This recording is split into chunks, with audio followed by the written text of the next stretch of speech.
Viral mempelai wanita ogah menikah saat sang mantan datang padahal akad menjelang. Sebuah video yang menunjukkan mempelai wanita memeluk erat seorang pria lain yang bukan pasangan pernikahannya viral di media sosial.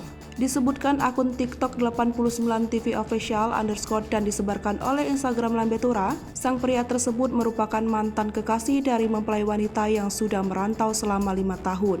Namun sang pria datang saat sang wanita akan melakukan pernikahan dengan pria lain. Sontak, video berpelukan mereka itu menjadi sorotan netizen.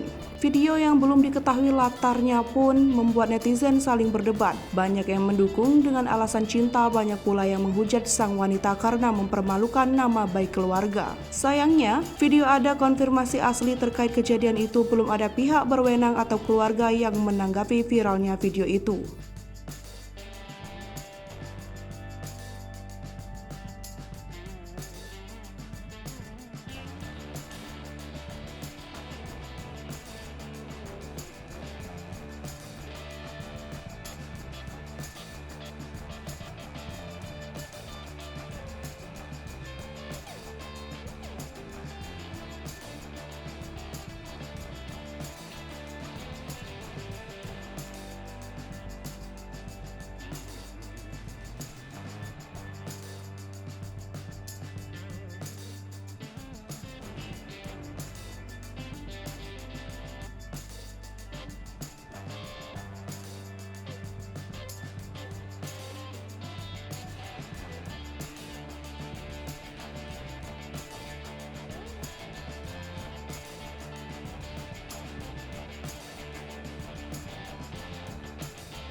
Hai pemirsa Sri Popo TV, jangan lupa komen, like, dan subscribe, serta tonton terus berita-berita terupdate lainnya ya.